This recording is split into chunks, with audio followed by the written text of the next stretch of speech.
crazy for your love, my darling, foolish for you. Just working on a broken blade, trying to redeem it. Of course, it's no good as a sword anymore, but I might just be able to make an interesting, perfectly usable dagger out of it. Anyway, enough of that. Come, just introduce myself. I'm Romeo. Romeo Montague. Yes, that Romeo. Now I know what you're thinking. Isn't he dead? Well, if you're not thinking it, you should be. Last time you saw me, I was in my teens and in a tomb. Oh, here I am, quite a lot older and maybe just a little bit wiser. Anyway, I think it's pretty safe to say Romeo is not dead. As it turns out, the apothecary's skill was not flawless, and despite his dire warnings, I recovered.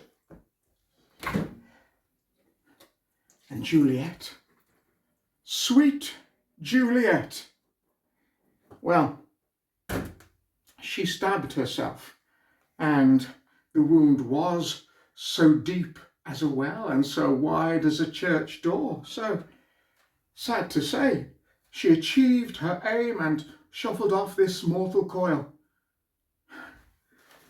Shame it all turned out that way, but we were young and impetuous, head over heels in love and headed for disaster.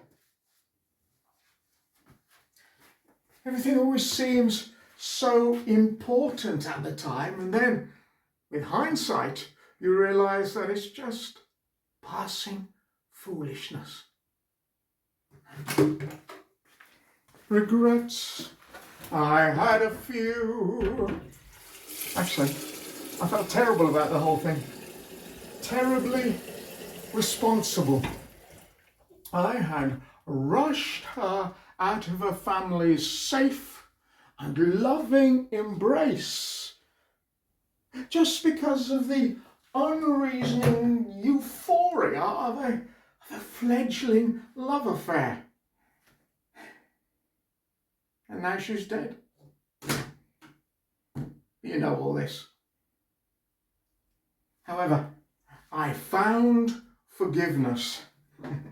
Had to forgive myself, of course, but I needed to be forgiven. That was vitally important. Forgiven by her family, by her friends, and by God.